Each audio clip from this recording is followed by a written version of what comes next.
கடலைப்பருப்பும் புடலங்காவும் ஒரு கூட்டு செய்யலாம் பாருங்கள். கடலைப்பருப்பு ஒரு 3-4 மணி நேரம் ஊற வச்சுருங்க. நான் ஊற வச்சு ஊறிடுச்சு. அதுக்கப்புறம் பாருங்கள், நான் புடலங்காவை பொடி பொடியாக கட் பண்ணி வச்சுருக்கேன். இப்போ அது ரெண்டையுமே ஒரு குக்கரில் போட்டுருங்க. போட்டுட்டு அதில் கொஞ்சம் உப்பு போட்டுட்டு, தேவையான அளவு உப்பு போட்டு கொஞ்சமாக தண்ணி ஊற்றுங்க. தண்ணி ஊற்றிட்டு அதை ஒரு விசிலோ 2 விசிலோ வேக வச்சுருங்க. அது சீக்கிரம் வெந்துடும்.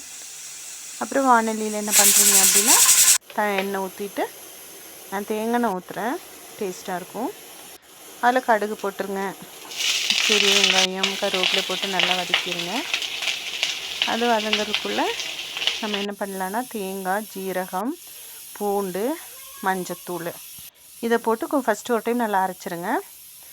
அதுக்கப்புறம் காரத்துக்கு தேவையான அளவு பச்சை மிளகாவும் போட்டு நல்லா அரைச்சிருங்க. அப்புறம் இந்த அரைச்சதெல்லாம் அந்த வதக்கின வெங்காயத்தில் போட்டு நல்லா மிக்ஸ் பண்ணிவிடுங்க. பாருங்கள், நல்லா ஊற்றி மிக்ஸ் பண்ணிவிட்டேன்.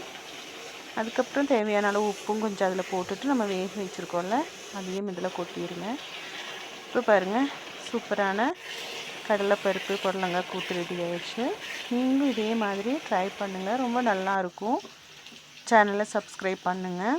தேங்க்யூ.